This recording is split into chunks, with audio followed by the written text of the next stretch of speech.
निकट भविष्य में महामारी, जलवायु परिवर्तन, पानी की कमी और बिजली ग्रिडों के ढहने के कारण दुनिया का सर्वनाश हो जाएगा।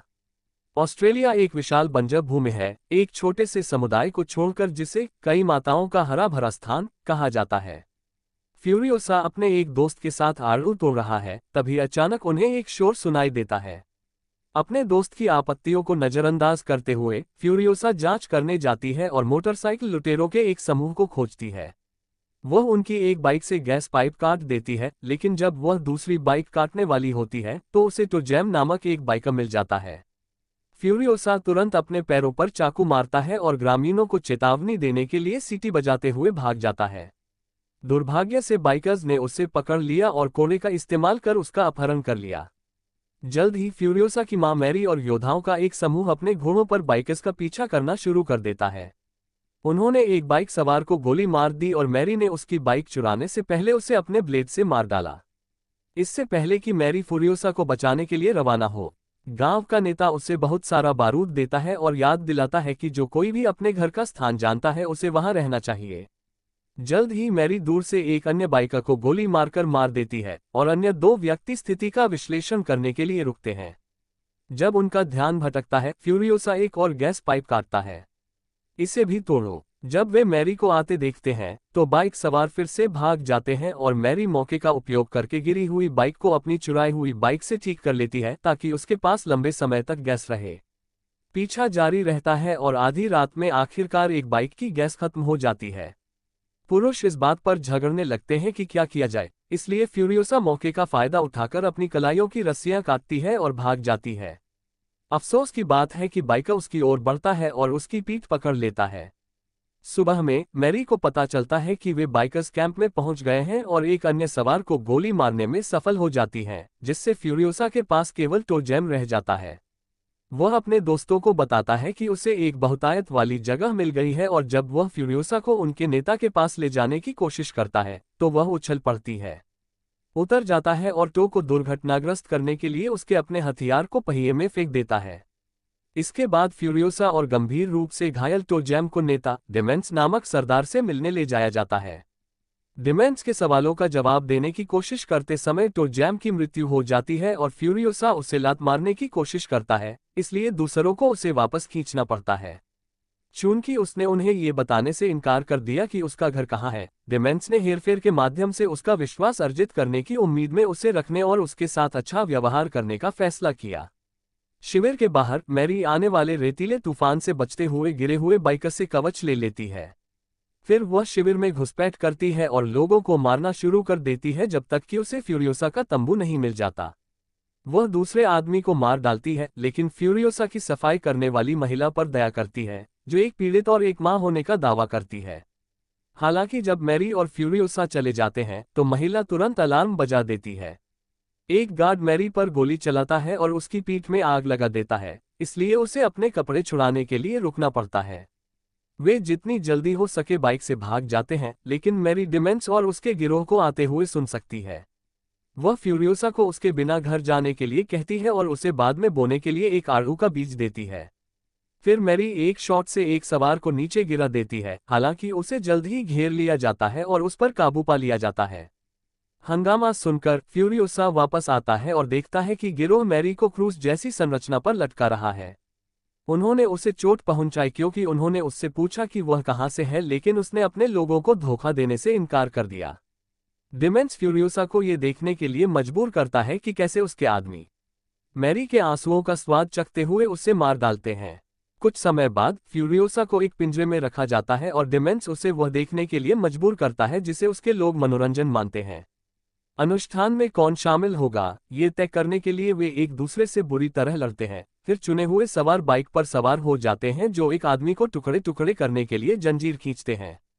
डिमेंस फ्यूरियोसा को एक टेडी बियर देता है जो उसकी बेटियों का था, लेकिन वह बिना कुछ कहे उसे फेंक देती है। अगले दिन जब वे चले जाते हैं, हिस्ट्री मैन फ्यूरियोसा से कहता है कि वह उसे लिखना और पढ़ना सिखा सकता है ताकि वह डिमेंस के लिए मूल्यवान बन सके, लेकिन फ्यूरियोसा उसे अनदेखा कर देता है। ऐसा लगता है कि उसने हमेशा के लिए चुप रहने का फैसला कर लिया है। एक रात फ्यूरियोसा को पिंजरे में थैलों के बीच से कुछ स्याही मिली और उसने अपनी बांह पर एक सितारा मानचित्र गुदवाया ताकि वह घर का रास्ता कभी न भूले। कुछ दिनों बाद डिमेंस का गिरोह बंजर भूमि की खोज कर रहा था जब उन्हें लाल धुएं का विस्फोट दिखाई दिया। वे मौके पर जाते हैं और एक वॉर बॉय को ढूंढते हैं जो एक प्रकार का सैनिक है जो सिटाडल से इमोर्टन जो के लिए लड़ता है। डिमेंस बहुतायत के स्थान के बारे में जानना चाहता है और वॉर बॉय मानता है कि वे गढ़ के बारे में बात कर रहे हैं, इसलिए वह उन्हें वहां ले जाता है। एक बार जब वे गढ़ में पहुंचे तो सभी दास डर के मारे छिपने के लिए भाग गए। डिमेंस नेता से मिलने की मांग करता है और वादा करता है कि यदि वे सहयोग नहीं करेंगे तो उन्हें चोट पहुंचाई जाएगी, लेकिन यदि वे ऐसा करते हैं तो उन्हें स्वतंत्रता और धन की पेशकश की जाएगी।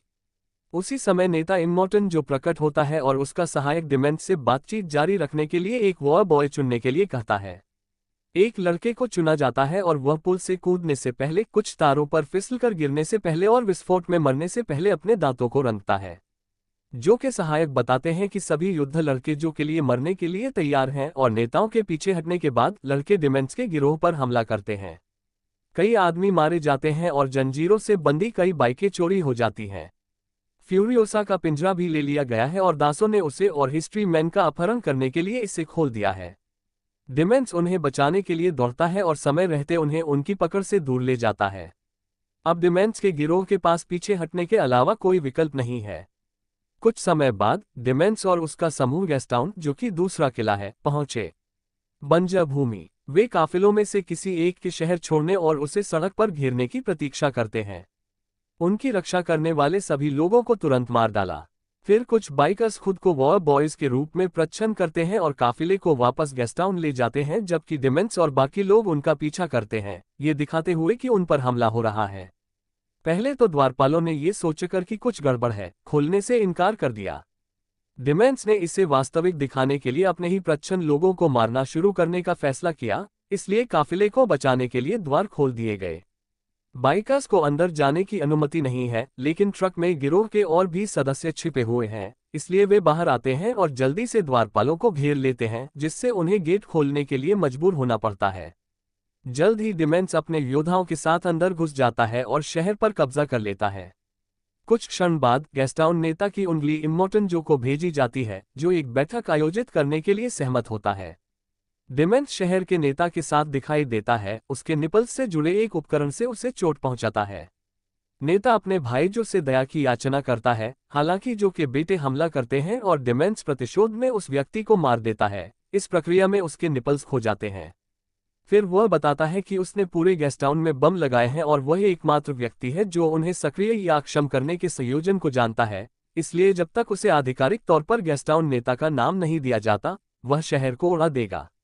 हालांकि जो का ध्यान फ्यूरियोसा पर पड़ता है, इसलिए डिमेंस कहता है कि वह उसकी बेटी है। फ्यूरियोसा इससे इनकार करती है और बताती है कि डिमेंस ने उसकी मां को मार डाला।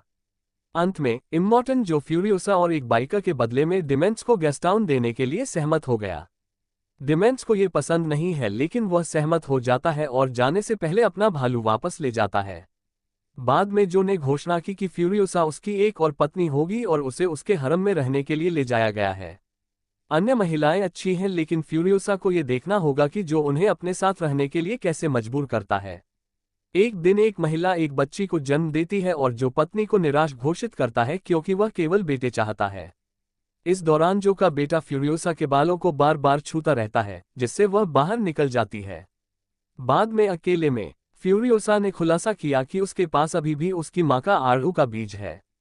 वह अपने बाल काटना भी शुरू कर देती है और जाल और मोमबत्ती के मोम से एक विग बनाती है ताकि दूसरों का ध्यान न जाए।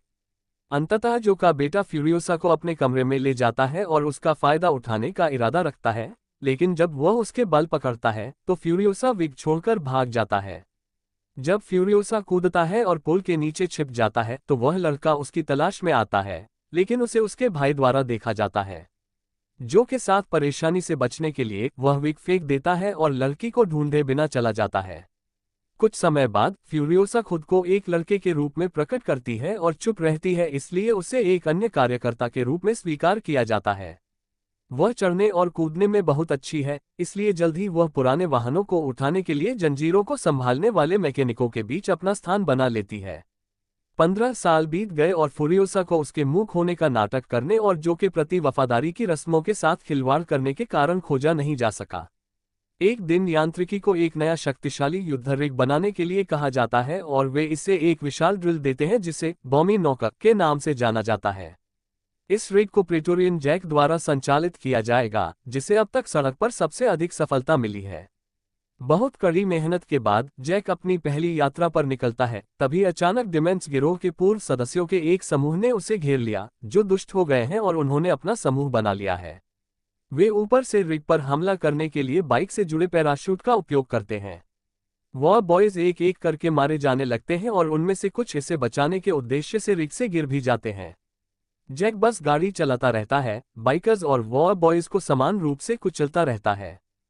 फ्यूरियोसा काफिले के हिस्से के रूप में एक बाइक पर है और रिग के नीचे आ जाती है, जो उसे दुश्मन के दूसरे बम से बचाती है। मैकेनिक की मौत हो जाती है, इसलिए वह क्षति को ठीक करने के लिए उसका उपकरण ले लेती है।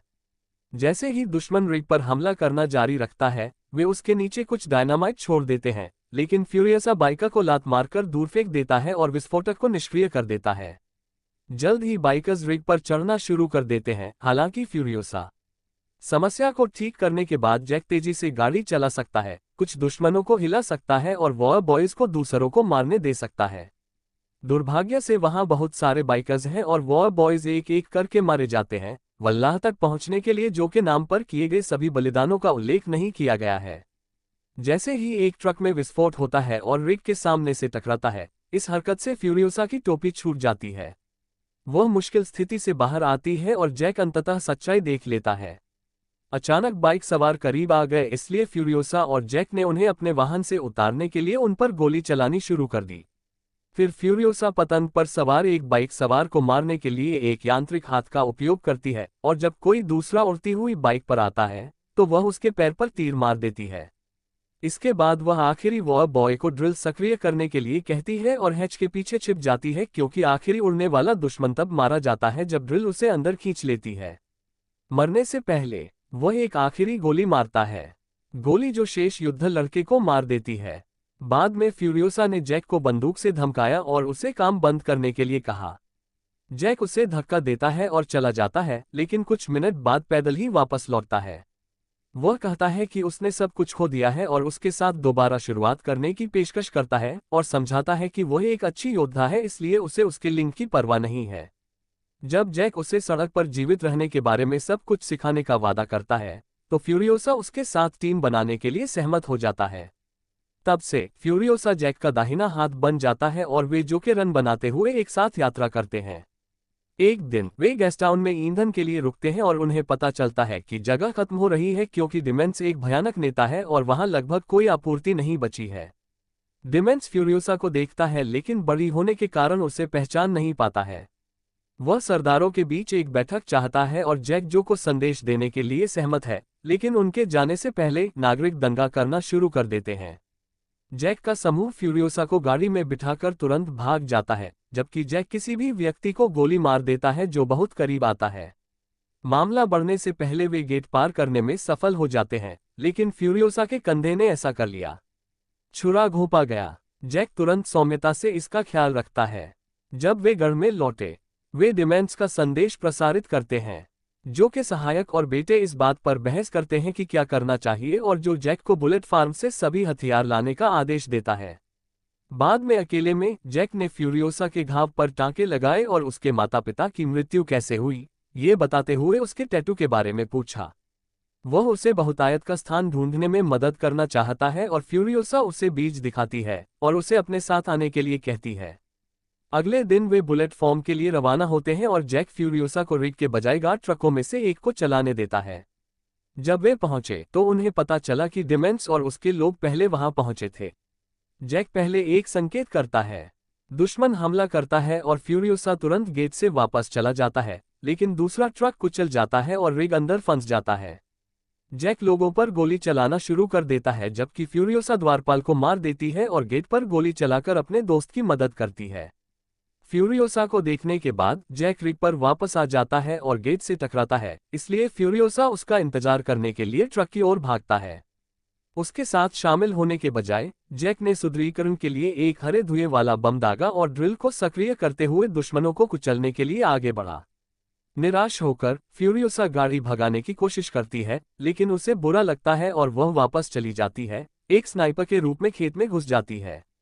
डिमेंस अपने शॉट से बच जाता है और फ्यूरियोसा कई अन्य लोगों को मार देता है, लेकिन उसकी आखिरी गोली डिमेंस की त्वचा को घायल कर देती है। फिर जैक ने सभी संरचनाओं को रिग से मारना शुरू कर दिया और डिमेंस एक पुल के किनारे पर लटक गया। एक टावर रिग के ऊपर गिरता है और वह एक छेद पर फंस जाता है, इसलिए जैक गिरने से पहले उसमें से चढ़ना शुरू कर देता है। फ्यूरियोसा बाइक पर चढ़ जाता है और समय रहते हुक से उसे बचा लेता है। दोनों तुरंत भाग जाते हैं और फ्यूरियोसा के नक्शे का अनुसरण करने की योजना बनाते हैं। इस बीच डिमेंस को एक उत्खननकर्ता द्वारा बचाया जाता है और वह अपने आदमियों को जैक और फ्यूरियोसा के पीछे जाने का आदेश देता है और बाहर निकलने के लिए एक राक्षस ट्रक के साथ गेट को नीचे लाता है। जल्द ही वे पकड़ लेते हैं और गोलीबारी शुरू हो जाती है। डिमेंस अपना ट्रक फ्यूरियोसा की कार के ठीक बगल में चलाता है और उसकी टैटू वाली भुजा वाहनों के बीच कुचल जाती है। फिर राक्षस ट्रक अपने विशाल पहियों से कार को टक्कर मारता है और उसे दुर्घटनाग्रस्त कर देता है। फिर दोनों को पकड़ लिया जाता है। जैक को एक बाइक के पीछे बांध दिया गया है जो उसे इधर उधर घसीटता है, धीरे धीरे उसे मौत की ओर ले जाता है। फ्यूरियोसा को उसके घायल हाथ से ट्रक के पीछे लटका दिया गया और उसे जैक को मरते हुए देखने के लिए मजबूर किया गया। अगले कुछ घंटों के लिए डिमेंस आराम करने के लिए अपने ट्रक पर बैठता है और बाइकर्स को एक घेरे में गाड़ी चलाते हुए देखता है, जिससे धूल का एक बड़ा बादल बन जाता है। जब वह अंततः ऊब जाता है तो वह फ्यूरियोसा की जांच करता है और उसे पता चलता है कि वह अपना हाथ पीछे छोड़कर और धूल के बादल को आड़ के रूप में इस्तेमाल करके भाग गई है। जब वह उसका पीछा करने की कोशिश करता है तो उसे पता चलता है कि उसने ट्रक की चेन को एक पहिए से बांध दिया था, जो इंजन चालू करने पर टूट जाती है। आखिरकार फ्यूरियोसा द्वारा चुराई गई बाइक की गैस खत्म हो जाती है और उसे चिलचिलाती धूप में चलना पड़ता है, इसलिए वह बेहोश हो जाती है। शुक्र है कि एक सिटाडेल गार्ड उसे ढूंढ लेता है और उसे वापस ले जाता है। एक उपचारक संक्रमण को रोकने के लिए उसके घावों पर कीड़े लगाता है और जैसे ही वह उठती है वह बीमार खाड़ी छोड़ देती है और जो को देखने की मांग करती है। जैक की याद में वह प्रेटोरियन फ्यूरियोसा नाम का उपयोग करती है और जो को बताती है कि डिमेंस बहुत सारी आग्नेयास्त्रों के साथ आ रहा है। दूर से धुआं देखा जा सकता है और फ्यूरियोसा बताते हैं कि डिमेंस जानबूझकर गैस्टाउन को जला रहा है। जो वहां जाएगा और गढ़ को खुला छोड़ देगा। जो ने फैसला किया कि वे डिमेंस को चकमा देने के लिए गैस्टाउन जाने का नाटक करेंगे और फ्यूरियोसा उससे उसका सिर अपने पास रखने के लिए कहता है। कुछ मिनट बाद डिमेंस ट्रकों के एक समूह को गैस्टाउन जाते हुए देखता है और खुशी से घोषणा करता है कि वे सिटाडेल जा रहे हैं। फिर जो का सहायक ट्रकों को वापस आने के लिए संकेत भेजता है। अगले 40 दिनों तक सड़क पर युद्ध चलता रहता है, जिसके दौरान डिमेंस और जो के आदमी हर तरह के क्रूर तरीकों से एक दूसरे को मारते रहते हैं। इस बीच फ्यूरियोसा ने अपने नुकसान की भरपाई के लिए एक यांत्रिक भुजा बनाई और अपना सिर मुंडवा लिया। फिर वह मैकेनिकों से गाड़ी मांगती है। सिटाडेल में केवल एक कार बची है और उसका एक पहिया गायब है, लेकिन फिर भी वह इसे ले लेती है। वह स्थान ढूंढती है जहां जो के बेटे युद्ध जारी रखने के लिए अपनी कारों को ठीक कर रहे हैं और एक कार चुरा लेते हैं, जबकि हिस्ट्री मैन उसे सर्वनाश के 5वें सवार का नाम देता है। कुछ दी बाद में डिमेंस अपने कुछ बचे हुए लोगों के साथ सवारी कर रहा था और अचानक उसने देखा कि दो को गोली मार दी गई थी। वह एक कार को आते हुए देखता है, इसलिए वह अपने दल को उस पर घात लगाने की कोशिश करने के लिए अलग होने के लिए कहता है। फ्यूरियोसा तेजी से गाड़ी चलाना शुरू कर देती है और अपनी कार से बाइकों को टक्कर मारकर गिरा देती है। फिर वह मुख्य वाहन के पीछे चली जाती है। हालांकि यह एक है बूढ़ा आदमी चारे के रूप में डिमेंस का केप पहन रहा है। वह केप को पकड़ लेती है और लड़के को वैसे भी धक्का देती है, जिससे वह रेत के गड्ढे में गिरकर मर जाता है। बाद में वह डिमेंस को ढूंढने की कोशिश कर रहे बाइकर्स को देखती है और लंबे बालों वाले एक लड़के को देखती है, लेकिन जब वह गिर जाता है तो उसे पता चलता है कि यह कोई और भेष था। अन्य सभी बाइकर्स योजना को जारी रखने में उसकी मदद करने के लिए दौड़ते हैं और फ्यूरियोसा का अनुमान है कि एकमात्र बाइकर डिमेंस है जो भाग रहा है। कुछ क्षण बाद डिमेंस उस कपड़े के नीचे से जागता है जिसका उपयोग वह छिपने के लिए कर रहा था और उसे पता चलता है कि उसकी पानी की बोतल काट दी गई है। जब वह बाहर आता है, फ्यूरियोसा उसका इंतजार कर रहा है और डिमेंस उसे गोली मारने की कोशिश करता है, लेकिन उसके पास गोलियां नहीं हैं। वह भागने की कोशिश करता है, हालांकि जब वह देखता है कि कार उसका पीछा कर रही है तो वह घुटनों के बल गिर जाता है और आत्मसमर्पण कर देता है। फ्यूरियोसा अपना केप पहनकर बाहर आता है और पूछता है कि क्या वह उससे याद करता है। लेकिन डिमेंस उसे केवल जैक के साथी के रूप में देखता है और उसका चाकू चुरा लेता है। ये सिर्फ एक टूटा हुआ हैंडल निकला और उसकी व्याकुलता फ्यूरियोसा को उसे बाहर गिराने की अनुमति देती है। जब डिमेंस जागता है तो उसे जंजीरों से जकड़ दिया जाता है। फ्यूरियोसा उसे 15 साल पहले उसकी और उसकी मां की हुई सारी मौत और दर्द के बारे में बताती है, लेकिन डिमेंस को ये बात समझ में नहीं आती है और वह सोचता है कि वह उसकी एक और आकस्मिक शिकार है। फिर फ्यूरियोसा उसे पीटना शुरू कर देता है, फिर भी डिमेंस एक आलाप करता रहता है। अचानक उसे दौरा पड़ता है और वह रेत पर गिर जाता है। फ्यूरियोसा अपना हाथ सक्रिय करती है और भालू को पकड़ने के लिए जंजीरों को काट देती है, जिससे डिमेंस को अंततः एहसास होता है कि वह कौन है। वह उसे टीम बनाने और एक साथ महान सरदार बनने की पेशकश करता है। हालांकि फ्यूरियोसा भालू को गिरा देता है और अंततः अपना बदला लेता है। कुछ लोग कहते हैं कि वह उसके सिर पर गोली मारती है, कुछ लोग कहते हैं कि वह उसे अपनी कार के पीछे खींचती है और एक पेड़ पर गिरा देती है, जैसे उसने उसकी मां के साथ किया था। दरअसल फ्यूरियोसा उसे घर में लाता है और गुप्त रूप से मैरी के बीज बोने के लिए उसका उपयोग करता है, जो पोषक तत्वों के रूप में डिमेंस का उपयोग करके एक आड़ू के पेड़ में विकसित होता है।